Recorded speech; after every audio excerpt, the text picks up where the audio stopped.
After 4 decades on this bench, I've told myself I've seen every kind of excuse, every kind of anger, every kind of sadness. I've watched people lie to my face like it was breathing, and I've watched honest people shake so hard they couldn't hold their papers. But one Wednesday in March, I watched a mother walk into my courtroom and apologize so many times that it felt like she was trying to erase herself. I remember thinking, I'm not just deciding a case today. I'm deciding what kind of world we're going to be to someone who's already been punished enough. But before I tell you this whole story, do me a favor. Hit that subscribe button and drop a comment telling me where you're watching from. Because what I'm about to share with you is something that needs to be heard. Trust me, you won't want to miss a single word of this. I've been a judge in Providence for 40 years, and I still wake up like I'm a kid on his first day of work. I wake up early, and I sit on the edge of my bed for a second, and I let my feet find the floor. I always listen to the house, and I always think about how quiet peace can be when you've earned it. I've been married to my wife for 48 years, and I've learned that a good marriage sounds like calm breathing in the morning. I've had my morning coffee the same way for 40 years. I drink it strong and black, and I don't dress it up with anything fancy. I tell myself I don't need sugar because life already gives you enough sweetness when you're paying attention. I've said that line 100 times, and my wife still rolls her eyes at me like I'm performing. I still smile every time because I've learned that love is mostly small moments that repeat. I come from a family that believed in work, not excuses. I was raised on stories that weren't meant to entertain me, but to shape me. I remember my father's hands, and I remember the way his fingers looked after long days, rough and split, like the world had tried to sand him down. I remember my father immigrating from Italy with nothing but hope and a work ethic. And I remember him telling me, I didn't come here to be somebody. I came here so you could be somebody. I've carried that sentence into every courtroom I've ever sat in. I've carried it like a pocket knife, useful when life tries to make things complicated. I learned early in my career that people don't just come to court because of a ticket. I learned that people come because life got messy and a rule got broken somewhere in the mess. I learned that the law is important, but I also learned that the law is supposed to serve people, not crush them. I'm not a perfect man, and I've never pretended I am. I've had days where I drove home and didn't want to talk for an hour because I was carrying other people's pain like bricks in my chest. I've had nights where I stared at the ceiling and replayed a sentence I said in court, wondering if I said it too sharp. I've had my wife look at me and say, Frank, you can't save everybody. And I've had to admit she was right, even when I hated it. I've also learned something that keeps me humble. I've learned that the robe doesn't make me better than anyone. I've learned that the robe just means I'm responsible in a way other people aren't asked to be. I've learned that people watch my face when they're scared. And I've learned that one gentle sentence can sometimes do what a fine never could. Every morning I get to the courthouse at 8:15. I've been doing it since 1984, and my body could probably find the building with my eyes closed. I park in the same general area, and I walk the same hallway, and I nod at the same faces. I like routine, because routine keeps my mind clear for the surprises. I like routine because my job is full of the unexpected, and I need something steady to hold on to. That particular morning, I remember the air feeling sharp. I remember stepping out of my car and feeling the cold pinch my cheeks like a reminder to stay awake. I remember the sound of my shoes on the pavement, and I remember thinking about my grandson. I remember my grandson turning 12 recently, and I remember watching him grow up and thinking, I want him to inherit a world where character still matters. I walked into the building, and I felt that familiar mix of quiet and tension that courthouses carry. I've always said a courthouse is a strange place. I've watched people walk in laughing, and I've watched people walk out crying. I've watched strangers become enemies in 10 minutes, and I've watched enemies become human again when they finally tell the truth. I saw my clerk, Christina, at her desk like she always is, organized and ready. I heard her say good morning in that steady voice that tells me she's prepared for anything. I could smell the coffee Christina brought me that morning, and I could tell she already knew I was going to need it. I took the cup, and I felt the heat in my hands, and I let myself breathe in that bitter smell that feels like the start of duty. I sat in my chambers, and I opened my folder for the day. I always look at the files before I go out, not because I want to memorize every detail, but because I want to know what kind of day it might be. I want to know if I'm going to see mostly small things like parking tickets and expired inspection stickers. I want to know if I'm going to see something heavier, like a suspended license that might mean a person's life is already falling apart. I flip through pages, and I watch the names pass by like a roll call of ordinary life. I saw the same stories I've seen for years, and I told myself, these cases matter even when they seem small. I told myself that a $75 ticket can feel like $7,500 to the wrong person. I told myself that I can't decide who deserves dignity based on the price of their mistake. I also remember feeling something I can't fully explain. I remember a tightness behind my ribs that morning. I remember thinking my gut was telling me to pay attention, like the day had a lesson waiting in it. I don't believe in magic, but I do believe in instincts you earn after years of listening to people. I walked into my courtroom, and I took my seat at the bench. I looked out at the room, and I saw the familiar layout that has been the setting for so many human moments. I saw people sitting with folded arms, and I saw people holding papers like life rafts. I saw a few faces that looked annoyed, and I saw a few faces that looked afraid. I always notice the small things. I notice how people sit. I notice whether they look at the floor or meet my eyes. I notice whether they talk fast, like they're trying to outrun the truth.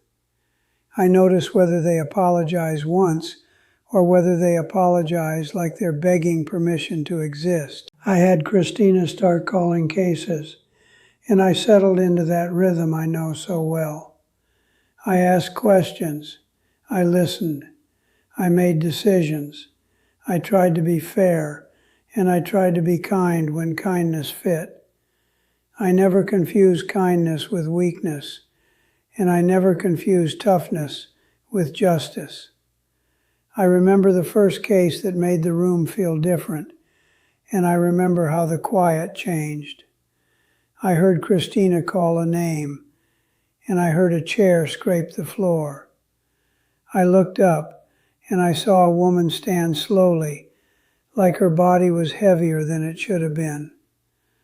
I watched her take a step, and I watched her hands tremble around her paperwork. I saw her walk toward the front, and I could tell immediately she didn't want to be there. I could tell she wasn't the kind of person who enjoyed attention. I could tell she wasn't the kind of person who had ever thought of a courtroom as a stage. I saw her shoulders curled inward, and I thought, this woman has been carrying too much for too long. I looked at her file, and I saw the name Maria Santos. I saw the charge, and I saw it was a traffic violation tied to a late registration and a failure to appear that had snowballed. I've seen that kind of snowball 1,000 times, and I've watched it roll over good people who just couldn't keep up. I looked at her again, and I saw tired eyes that didn't match her age. I leaned forward because I wanted her to feel like I was talking to her, not down to her. I said, "Ms. Santos, how are you today?" I heard my own voice come out softer than usual because I could feel her fear like it had a smell. I watched her swallow hard before she spoke, and I heard her start with the same words she kept repeating. I heard her say, "I'm sorry, Your Honor." I watched her squeeze her papers like she was trying to stop her hands from shaking. I heard her add, "I'm really sorry." And I heard her voice crack on the second apology like it had been waiting all morning. I felt something in my chest pull tight because I've heard a lot of apologies, and this one didn't sound like strategy. I said, "Miss Santos, you don't have to start with sorry." I watched her blink fast, and I could tell she was fighting tears. I said, "Just tell me what happened." I watched her look up at me like she didn't believe she was allowed to explain. I heard her say, "I'm sorry. I know it's my fault." I heard her say it again before she even gave me a fact, and I thought, she's already convicted herself in her own mind. I heard her take a breath that sounded shallow, and I saw her glance back at the gallery like she was checking if someone was watching. I asked her gently, "Who's with you today?" I watched her turn, and I saw a young girl sitting in the back row, small and quiet, holding a backpack on her lap. I saw the girl's feet swinging slightly, and I saw her stare at her mother like she was trying to hold her together with her eyes. I felt my throat tighten because I'm a grandfather, and I know that look. I said, "Is that your daughter?" I heard Maria say, "Yes, Your Honor, that's Sofia." I heard her say, "I'm sorry I brought her." Like even that felt like a crime. I shook my head and I said, "I'm glad she's here if she needed to be." I watched the little girl sit up straighter, like my words gave her permission to breathe. I looked back down at the file and I said, "Ms. Santos, it says here you have a registration issue and a failure to appear." I looked back up and I said, "I want you to tell me why you missed your date." I heard my own tone stay calm because I didn't want her to feel punished by my voice. I heard her say, "I'm sorry, I forgot, and I know I shouldn't forget." I heard her rush into another apology, and I raised my hand slightly, not to shut her down, but to slow her down. I said, "Miss Santos, listen to me." I waited until I saw her eyes lock on mine.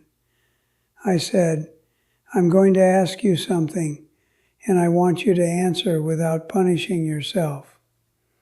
I saw her flinch at that, like the idea was new. I said, "Why did you miss court?" I watched her mouth open and close, like she was choosing between truth and shame. I heard her finally say, "I work nights at the hospital." I heard her say, "I'm a nurse's aide," and I saw a few heads in the room tilt, like the word carried respect. I heard her say, I got off a double shift and I went home and my daughter was sick. I watched her press her lips together and I saw her fight to keep control. I heard her say, I fell asleep in my uniform. I heard her whisper, I slept through everything. And I heard that sentence land on her like a weight. I watched her shoulders drop, and I heard her say, I'm sorry, I'm sorry, I'm sorry, like she was trying to rewind time. I felt my heart twist because I've seen mothers blame themselves for things that would break most people. I thought about my own mother, and I remembered her hands making meals when there wasn't much food. I remembered her face when she worried, quiet and determined, like worry was a job she did without complaint. I remembered thinking as a kid that my mother could hold the whole world together, and I remembered later learning she was just human. I looked at Maria and I said, Miss Santos, I want you to stop blaming yourself. I said it clearly because I wanted it to cut through the fog she was living in. I watched her eyes widen, and I heard the room go quieter, like everyone was listening. I said, you missed court because you were exhausted, and you were taking care of your child. I heard her try again with, but Your Honor, it's still, and I interrupted gently. I said, it's still life. I said, that's what it is. I watched her tears finally spill, and I watched her wipe them fast, like she was embarrassed to be human in public.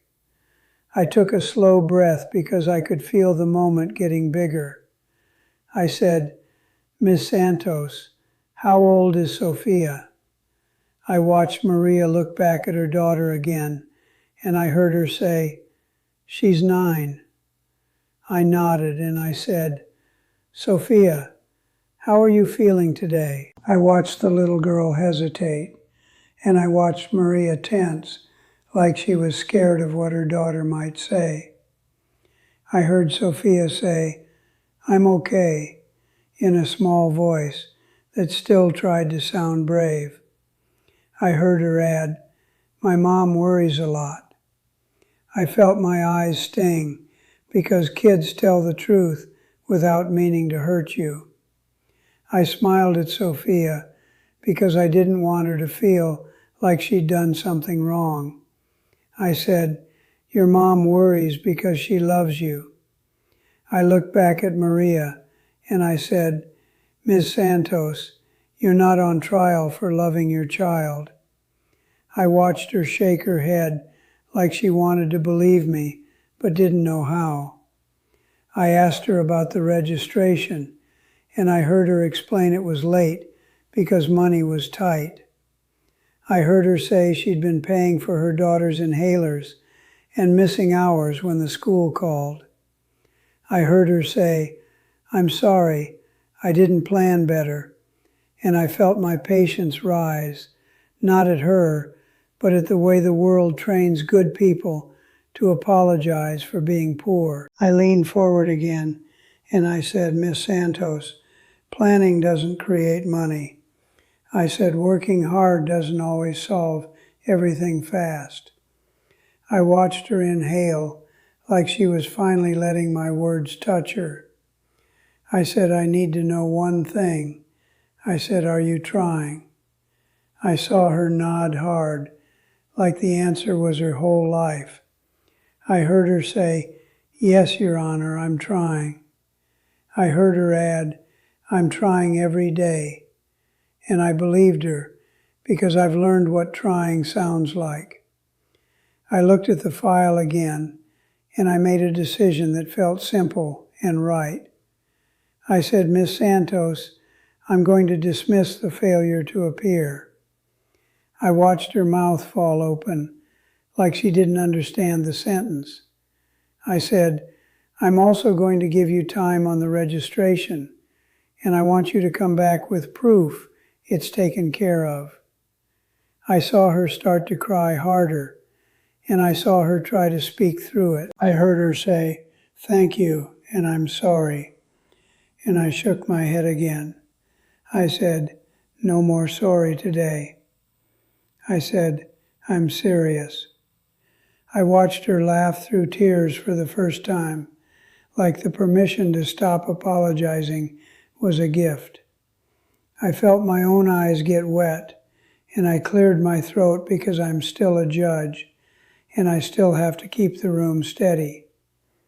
I looked at Sofia, and I said, "Sofia, take care of your mom too, okay?" I watched the girl nod, and I saw her smile just a little. I said, "Miss Santos, you're dismissed." I watched Maria step back like she was walking out of a dream, and I watched her take her daughter's hand with a grip that looked like relief. Now let me pause here for just a second. I need to ask you something. Have you ever met someone who thinks rules don't apply to them? Someone who believes money solves everything? Leave me a comment, because I actually read them. And if you're enjoying this story, hit that like button for me. I remember sitting back in my chair after Maria walked away, and I remember thinking, that's why I do this.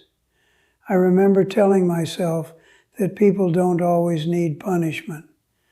I remember telling myself that sometimes they need a judge to notice they're drowning. I took a sip of my coffee, and I let the warmth settle me again. I heard Christina call the next few cases, and I handled them like I always do. I listened, I asked questions, I tried to separate excuses from hardship. I kept thinking about Maria's voice, and I kept hearing that endless, "I'm sorry," echo in my mind. I kept thinking about how many good people live like they're asking permission to exist. I also remember noticing something else in the room that I hadn't paid attention to at first. I remember hearing a sharp little laugh from the back at one point, quick and dismissive. I remember it because it didn't match the mood Maria had left behind. I remember turning my eyes toward the gallery and seeing a woman seated like she owned the air around her. I saw expensive hair, the kind that looks like it never meets wind. I saw a phone in her hand, and I saw her thumb moving fast, texting while court was in session. I felt irritation rise, not because of the phone itself, but because of what it signaled. I saw her smirk as if the whole process was entertainment, and I told myself, I'm going to have to deal with that sooner or later. I tried to focus on the cases in front of me, but I kept noticing her out of the corner of my eye. I saw her cross her legs slowly, like she was on a talk show set. I saw her glance at other defendants, like they were inconveniences taking up space. I felt the tension in the room shift each time she made a face. I told myself to stay patient, because patience is part of my job. I told myself I didn't know her story yet, and I reminded myself that arrogance is sometimes fear wearing a costume. I still kept watching, though, because my instincts were humming again. I kept thinking, something about her tone, even without words, didn't sit right with me. I looked down at the docket again, and I saw a name coming up that matched the feeling I had. I saw Montgomery on the page, and I saw multiple violations listed. I saw notes from officers, and I saw that the case had a history of delays. I felt my jaw tighten, because I've learned that repeated delays often mean someone thinks time belongs to them. I heard Christina's voice as she moved through the list, and I felt the room slowly turning toward the moment we hadn't reached yet. I kept my face calm, but I could feel my blood pressure rising just a little. I'm not going to lie. I breathed deep, and I told myself, Frank, you don't react. You respond. I watched the clock change minute by minute, and I watched the gallery woman finally stand up when Christina called her case. I watched her move forward like she was walking into a boutique, not a courtroom. I watched the way she held her chin, and I watched how she didn't look nervous at all. I told myself that confidence can be earned, but entitlement is borrowed, and it always comes due. I'm going to stop right here because I don't want to rush what happened next. I want you to feel the same shift I felt in my courtroom when she stepped up to the table. I want you to understand why Maria's soft apologies mattered so much when this next woman opened her mouth. I want you to tell me to continue, and I'll give you the next part exactly the way I remember it, because what she did next in front of everyone set off a chain of events I still think about. Continue the story. Tell me what the woman did next that set off the chain of events, and complete the story. This part with the final part about 5,000 words. I watched her stop at the table like she was arriving at a reservation, and I watched her put her purse down like it deserved its own chair. I saw the way she didn't even glance at the flag or the seal behind me. I saw her eyes flick up to me for half a second, and I felt like I was being measured the way people measure furniture. I picked up her file and I said, Mrs. Montgomery, good morning. I watched her smile without warmth, and I heard her say, morning, like she was doing me a favor. I heard a few quiet coughs in the room, and I knew people felt it too. I said, Mrs. Montgomery, you're charged with operating after suspension and a violation related to a motor vehicle stop. I watched her tap her nails lightly on the table, like she was keeping time to her own patience. I said, I also see you have 2 prior failures to appear on this docket. I watched her shrug, and I heard her say, yeah, well, I've been busy. I heard the word busy come out like it was an excuse that should end the conversation. I felt my jaw tighten, and I reminded myself to stay calm. I said, Mrs. Montgomery, I'm going to ask you a simple question. I said, do you understand why you're here? I watched her tilt her head, and I heard her let out that same little laugh I'd heard from the back earlier. I heard her say, honestly, Your Honor, I don't get why this is even on a docket. I heard her say, this is such a waste of everyone's time. I watched her look around the room like she expected people to agree with her. I felt a hot wave rise in my chest, and I had to take a deep breath and count to 10. I told myself that my job isn't to win a fight. I told myself that my job is to bring order to chaos, even when chaos wears perfume.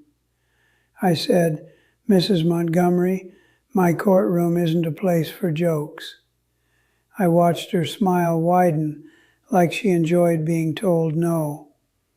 I said, I want you to explain to me why your license was suspended.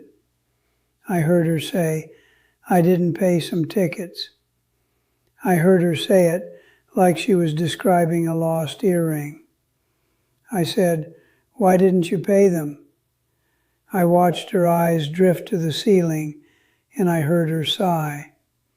I heard her say, because I didn't feel like it. I heard a murmur move through the room like a small wave. I watched Christina's face go still in that way it goes when she's trying not to react. I leaned forward so she could see how serious I was. I said, "Mrs. Montgomery, I've learned one thing in 40 years. I said, the law doesn't care about your bank account. I said, it cares about your actions." I watched her roll her eyes, and I saw her glance over her shoulder toward the gallery. I watched her eyes land for a moment on Maria Santos and her daughter, who were still waiting for paperwork from the clerk. I watched Mrs. Montgomery's mouth curl like she was amused by what she saw. I felt something snap into focus in me, and I remember thinking to myself, this isn't going to end well. I said, "Mrs. Montgomery, I saw you react to people in my courtroom today." I said, "I saw you laughing." I said, "I saw you texting." I said, "I want you to understand something right now." I heard her say, "Are we really going to do a lecture?" I watched her lift her phone slightly, like she was checking if it had service. I saw the disrespect in that small motion, and I felt my blood pressure rising. I'm not going to lie. I removed my glasses and rubbed my eyes because I didn't want my face to betray me. I put my glasses back on and I said, "Mrs. Montgomery, I'm going to tell you something my father taught me." He said, "Respect isn't something you demand." I said, "It's something you earn." I said, "And you've earned nothing but contempt here today." I watched her blink, and I watched her smile flicker like it didn't expect pushback. I heard her say, "Wow." I heard her say, "That's dramatic." I said, "Mrs. Montgomery, this is a court of law, not a shopping mall." I watched her laugh again, louder this time, and I heard it bounce off the walls. I saw a few people shift in their seats, and I felt the tension in the room thicken. I said, "Mrs. Montgomery, I asked you about your suspended license." I said, "I'm going to ask you another question." I said, "Why did you continue to drive if you knew your license was suspended?" I watched her lean in slightly, like she was about to share a secret. I heard her say, "Because I have places to be." I heard her say, "And because I don't take the bus." I heard her add, "I'm not like everyone." I watched her gesture vaguely toward the benches where ordinary people were sitting, and I felt my stomach turn. I looked at her and I said, "Money can buy a lot of things." I said, "But it can't buy character, and it definitely can't buy your way above the law." I watched her press her lips together, and I saw annoyance replace amusement. I said, "Mrs. Montgomery, I'm going to tell you something else." I said, "In my courtroom, a nurse and a millionaire stand on exactly the same ground." I said, "And that's how it should be." I watched her stare at me, and I could tell she didn't like being compared to anyone. I heard her say, "Your Honor, I spend more on shoes than this fine." I heard her say it like it was the final point in an argument. I heard a sharp inhale from someone in the gallery, and I knew she'd hit a nerve. I watched Christina close her eyes and shake her head, just for a second, like she was praying for patience. I heard myself answer in a calm voice, and I was proud of that calm because it wasn't easy. I said, "Mrs. Montgomery, then you can afford to pay what you owe." I watched her lift her chin, and I heard her say something I'll never forget in 40 years. I heard her say, "You know what? I don't even need to be here." I heard her say, "My husband knows people." I heard her say, "This will go away." I felt the room go so quiet that I could hear the soft hum of the lights. I felt my hands grip the edge of the bench, and I forced them to relax. I said, "Mrs. Montgomery, you don't intimidate a court." I said, "You don't threaten the process." I said, "And you don't talk about connections like they make you untouchable."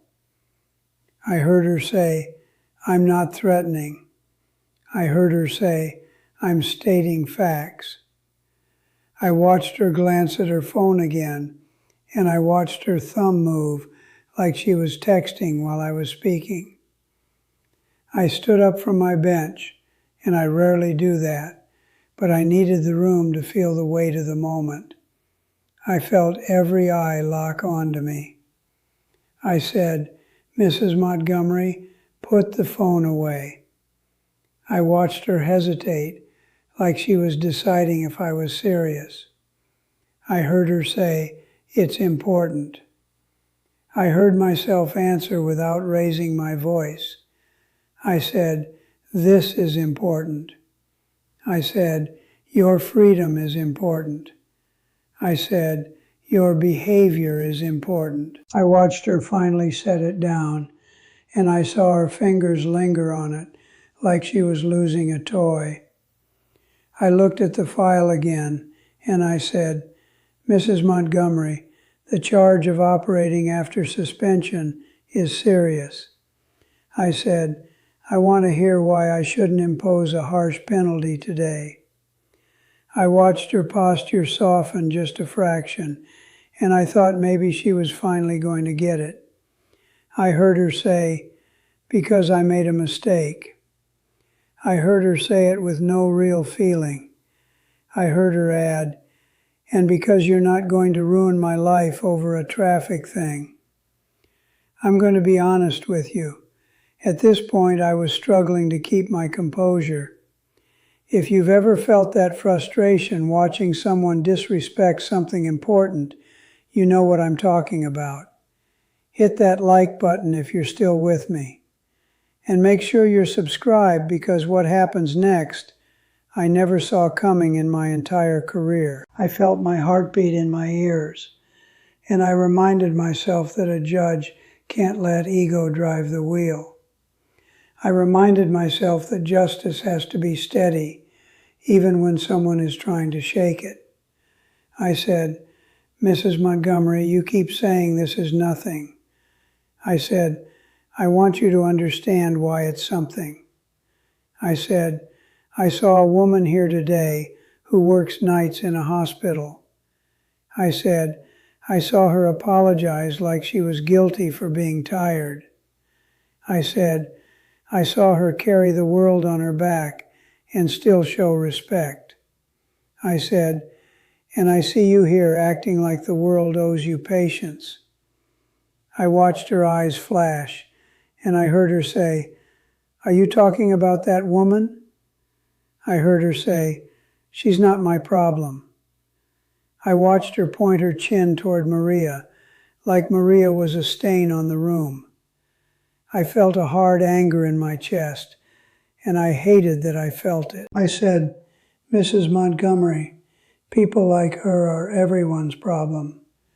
I said, "People like her are the reason hospitals run." I said, "People like her are the reason children get cared for."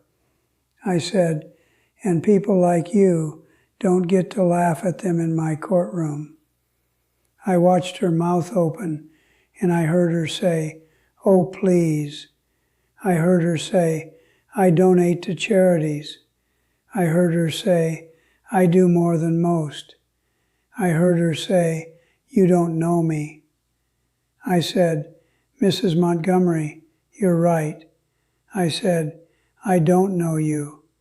I said, "But I know behavior." I said, "And behavior tells the truth when words try to hide it." I watched her shift her weight, and I saw the first crack in her confidence. I looked at Christina, and I asked her quietly if the prosecutor was present for this case. I watched Christina nod and indicate the city attorney seated to the side. I said, "Counsel, do you have anything to add?" I heard the city attorney say, "Your Honor, the record shows repeated non-compliance and prior notices." I watched Mrs. Montgomery make a face like the attorney was a fly. I heard her whisper, "Unbelievable," like the world was mistreating her. I said, "Mrs. Montgomery, you have a pattern." I said, "And patterns matter." I reached for my gavel, and I didn't slam it because I don't like theatrics. I set it down carefully, and that quiet sound carried more weight than any bang. I said, "Mrs. Montgomery, I'm considering a significant fine and possible further action for your conduct today." I watched her eyes narrow, and I heard her say, "You can't." I heard her say, "You won't." I heard her say, "You don't want the trouble." I watched her lean forward like she was about to tell me the name of someone powerful. I felt the room hold its breath. I felt my own patience stretch thin, and I had to pause because I didn't want to say something I'd regret. I said, "Mrs. Montgomery, you're making a mistake right now." I said, "And you're doing it in public." I watched her smile again, and I heard her say, "Public is fine." I heard her say, "I'm not embarrassed." I heard her say, "I don't get embarrassed." I watched her lift her phone again, and I saw her screen light up, and I saw she was recording. I felt the courtroom air turn cold. I said, "Mrs. Montgomery, stop." I said, "You don't record in my courtroom without permission." I watched her shrug like rules were optional. I heard her say, "It's my phone." I said, "Mrs. Montgomery, it's my courtroom." I said, "And the rules protect everyone in here." I watched her hesitate, and I watched her finally lower the phone like she realized I wasn't playing. I took a breath, and I looked down at her file again, and I noticed a small red stamp on a page I hadn't focused on before. I noticed a note that wasn't typical for a traffic case. I noticed Christina glance at the same page, and I saw her eyes widen for a second. I felt that instinct again, and I remember thinking, there's more to this story.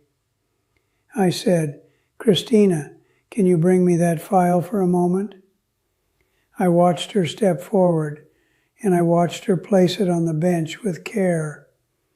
I looked closer, and I saw a notation that said, "Hold for agency contact." I felt my stomach drop a little, because I don't see that every day in this courtroom.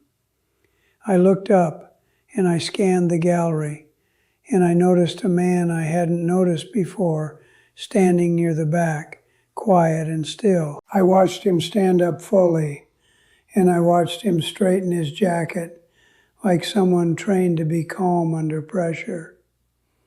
I heard him say, "Your Honor, may I be heard?" I felt the room shift again, and I could tell something serious was walking in without making noise. I said, "Sir, identify yourself." I watched him reach into his pocket, and I watched him hold up credentials. I heard him say, "I'm an assistant United States attorney." I heard a ripple of surprise move through the room, and I felt my own eyebrows rise. I looked at Christina, and I saw her already holding a sealed envelope, like she'd been waiting for the right second. I felt my pulse speed up, because I knew sealed envelopes in a courthouse usually mean something heavy. I said, "Christina, bring it to me." I took the envelope, and I felt the paper between my fingers like a warning. I opened it, and I unfolded what was inside, and I started to read. I felt my face change before I could stop it. I felt genuine shock because the words didn't match the case we were supposedly handling. I remember thinking, in 40 years I had never seen anything like this. I looked up at the assistant U.S. attorney and I said, "Are you telling me this is connected to her?" I watched him nod once, slow and certain. "Before I tell you what those charges were, let me ask you this.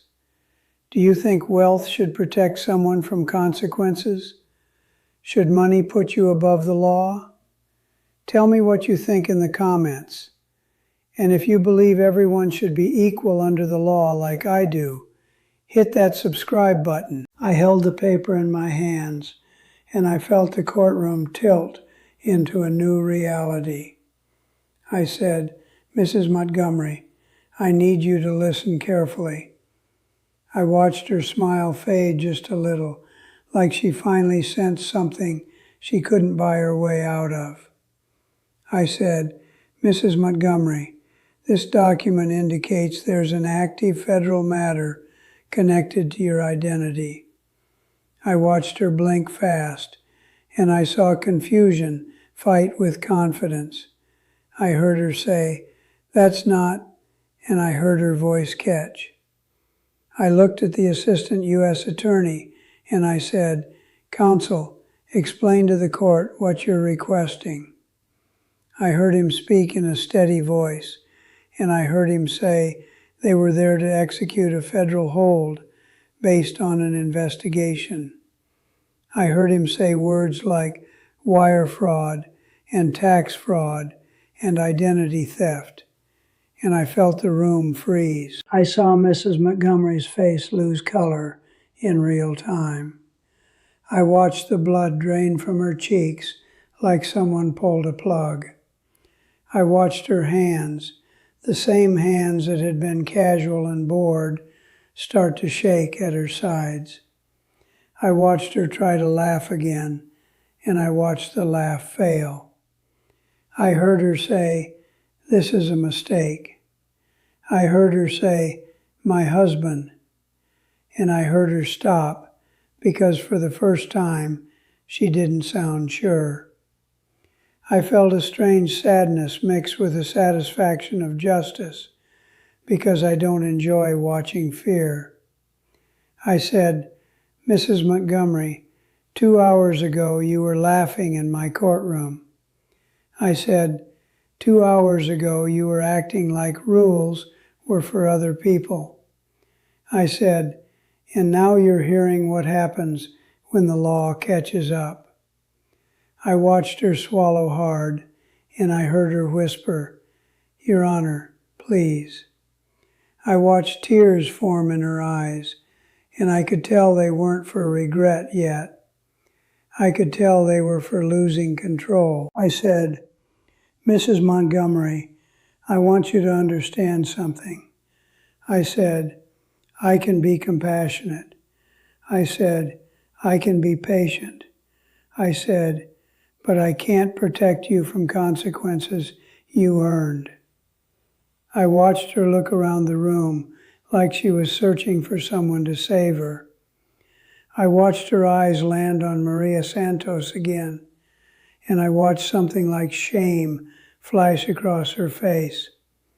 I watched Maria's posture stiffen, and I watched little Sofia cling tighter to her mother's hand. I heard Mrs. Montgomery say, "I didn't mean to," and I heard her voice break. I watched her shake her head, and I heard her say, "I'm sorry." And it was the first time that word sounded real coming from her mouth. I felt my chest tighten because I heard the irony in that moment. I thought about Maria apologizing for being tired, and I thought about this woman apologizing only when fear finally grabbed her. I said, "Mrs. Montgomery, I hope you remember what sorry is for." I said, "I hope you learn the difference between guilt and embarrassment. I watched the assistant U.S. attorney step slightly to the side, and I watched two federal agents appear near the courtroom doors like they'd been there the whole time. I watched them move with calm purpose, and I felt time slow down the way it does when a life changes in seconds. I watched the agents approach, and I watched Mrs. Montgomery's knees wobble.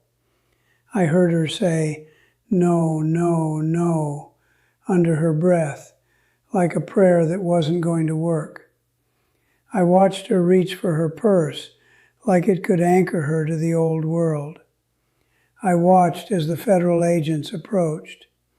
I watched as one of them spoke softly to her, and I couldn't hear every word, but I could hear the tone of procedure. I watched as they put handcuffs on her, and I'll never forget the sound of the metal clicking shut in my courtroom. I watched her designer handbag fall to the floor. I watched it land on its side, and I watched a lipstick roll out like something small and human escaping the image she'd built.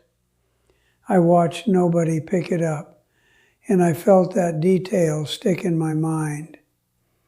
I thought about Maria Santos, the nurse's aide she had laughed at. I thought about Maria's worn shoes and tired eyes. I thought about Sofia's little backpack and the way she watched everything like she was learning what the world is. I watched Mrs. Montgomery look at me one last time as the agents guided her toward the door. I heard her say, "Your Honor, please," again, and I heard her voice shake with real fear. I said, "Mrs. Montgomery, I hope this is the moment you finally start telling the truth." I watched her disappear through the side door, and I felt the courtroom exhale, like it had been holding its breath for hours. I sat down slowly, and I felt the weight of what just happened press on my shoulders. I heard quiet whispers in the gallery, and I saw people staring at the door like it might open again. You know what keeps me doing this job after 40 years? Moments like these. Seeing that the law really does apply to everyone equally. If this story is restoring your faith in justice, show me by hitting that subscribe button and that like button. Share this with someone who needs to see it. I looked out at the room and I saw something I don't always see on a morning docket. I saw people sitting straighter. I saw a few people nodding like they just watched a truth they needed. I saw Maria Santos holding her daughter close, and I saw her eyes shining like she couldn't believe what she'd witnessed. I took a slow breath and I said, "All right." I said, "Let's continue." I heard my own voice sound steadier than I felt.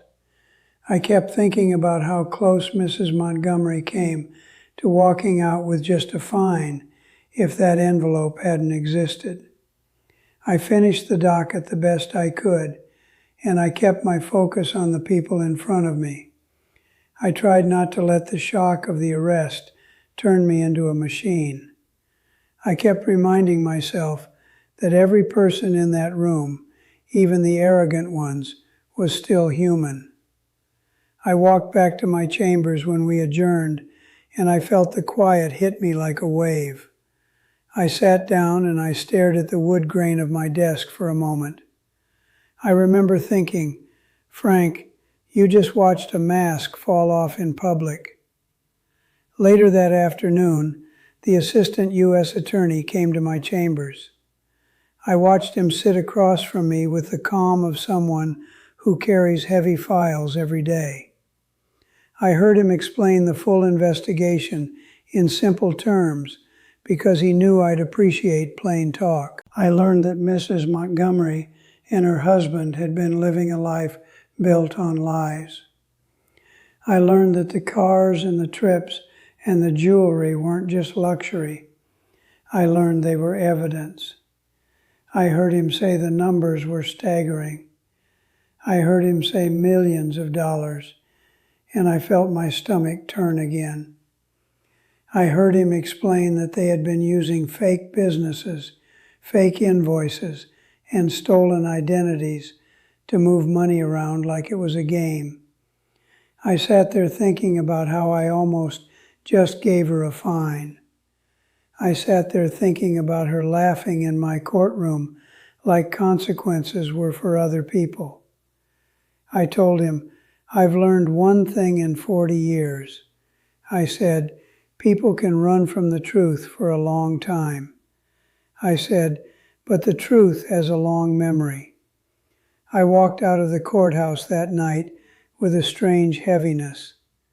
I drove home, and I watched the city lights pass by like quiet witnesses. I walked into my house, and I saw my wife in the kitchen, and she took one look at my face. I heard her say, "Tough day?"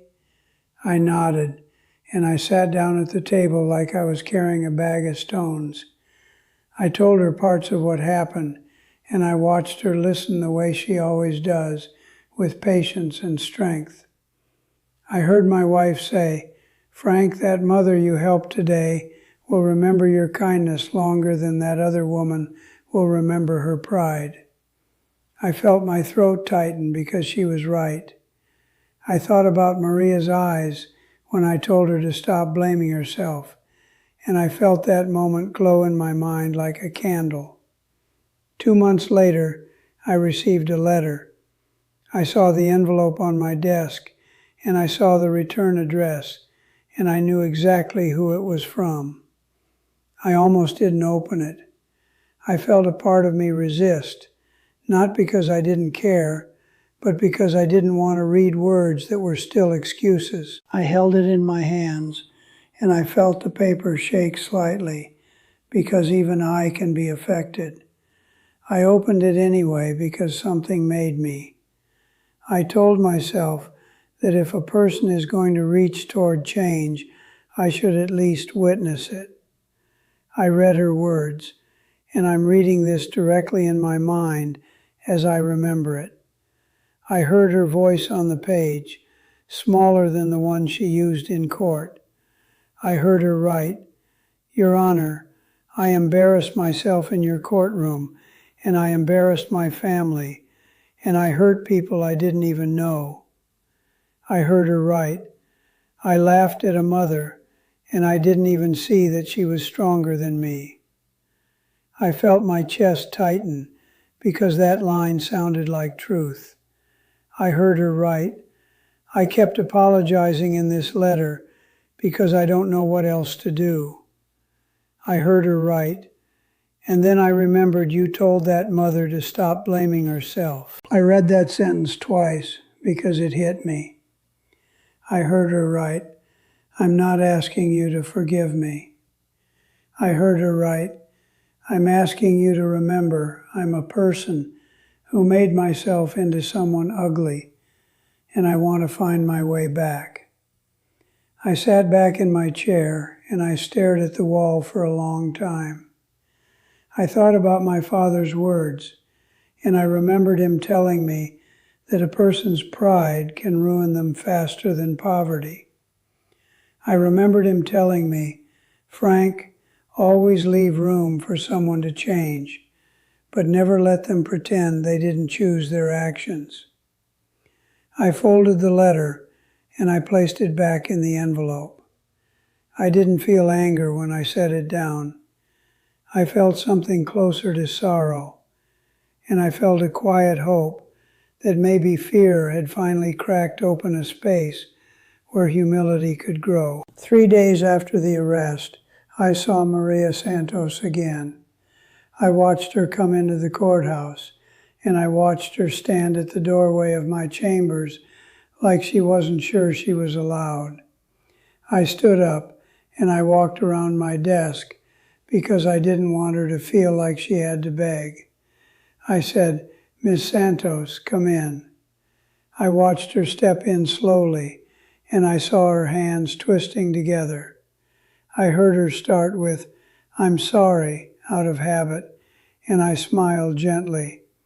I said, "No more sorry." I watched her laugh a little, and I saw her eyes fill again. I heard her say, "Your Honor, I just wanted to thank you." I heard her say, "Not just for my case." I heard her say, "But for what you said." I heard her say, "When you told me to stop blaming myself, it felt like someone finally took a weight off my chest." I felt tears come to my eyes when she said that, and I didn't hide it because I'm not ashamed of being human. I said, "Ms. Santos, you've been doing your best in a hard world." I said, "I just named what was already true."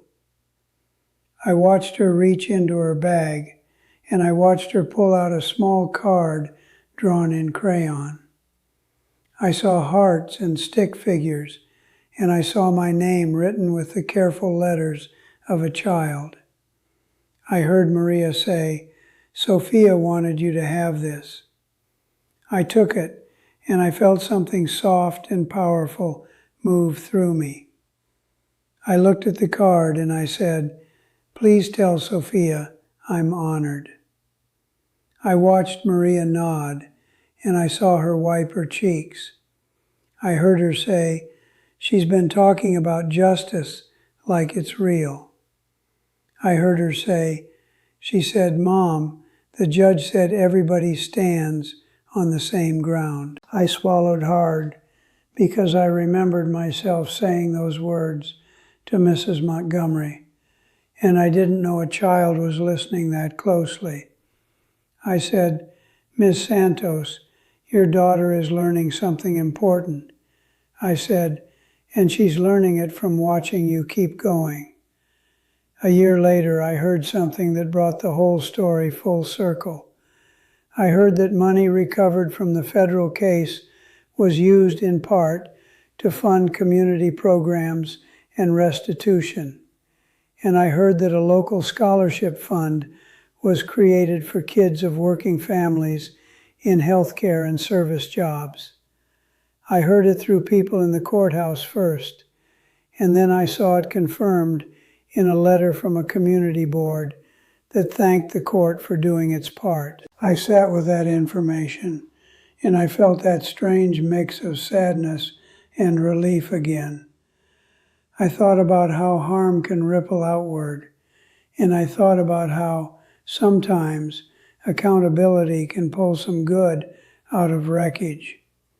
I thought about how justice isn't magic, but it can still be meaningful. I also heard who received the first scholarship. I heard that the first scholarship went to Sofia Santos when she entered a program that supported advanced science classes and college preparation. I heard that Maria cried when she got the call, and I could picture it so clearly that it made my eyes sting again. I think about that day often. I think about how Maria apologized over and over, like she was trying to make herself smaller. I think about how I had to look at her and say, "Stop blaming yourself," because sometimes a person needs permission to put the burden down. I also think about Mrs. Montgomery, and I think about how arrogance is a kind of blindness. I think about how she walked into my courtroom, convinced that money made her bulletproof. I think about how quickly that belief collapsed when the truth finally showed up with a badge and a sealed envelope. I don't tell this story because I enjoy the fall of someone who thought she was above the law. I tell this story because I want you to know why respect matters. I tell this story because I want you to see how two women can stand in the same room and reveal two different kinds of strength. I learned again that day that shame can trap good people like Maria, and pride can poison people like Mrs. Montgomery. I learned again that my job isn't just to punish. I learned that my job is to speak to the part of a person that still wants to be decent, if that part exists. I still believe what my father believed, I still believe money can make life easier, but I don't believe it can make you better. I still believe that character is what you do when nobody is clapping for you. I still believe that a tired mother who shows up and tells the truth is richer than a liar with diamonds. I've said it before, and I'll say it again because it's true. I said, respect costs nothing, but it's worth everything. I said, you can lose money and earn it back. I said, you can lose time and never get it back. I said, but when you lose your integrity, you don't always get it back unless you fight for it. I also keep thinking about Sofia watching all of it. I think about how kids learn what the world is by watching what adults tolerate. I think about how important it is that she saw the law treat a rich woman and a working mother with the same standard. I don't pretend the world is fair every day. I don't pretend every good person gets rewarded on time.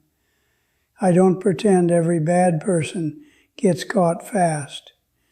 I just keep showing up, and I keep trying to make my corner of the world honest. So let me ask you this. Do you think I was too harsh on her, or not harsh enough? I'm genuinely curious what you think. And here's another question for you. If you were in my position, what would you have done? Would you have shown mercy or delivered justice? I'd love to hear your thoughts in the comments below. I actually read them, every single one. If this story meant something to you, if you believe in equal justice like I do me a favor. Hit that like button and subscribe to this channel. Turn on that bell icon so you never miss another story from my courtroom. Share this video with someone who needs to hear this message. Someone who believes that character matters more than cash. And check out the next video on your screen. I've got another incredible story from my courtroom that you won't believe. I'll see you tomorrow with another lesson about justice, respect, and what really matters in this life. I'm Frank Caprio. I've been on this bench for 40 years because I believe something simple. We're all equal before the law, every single one of us, rich or poor, powerful or powerless. That's what makes this country work. Thank you for listening to my story. God bless you. And remember, respect costs nothing, but it's worth everything.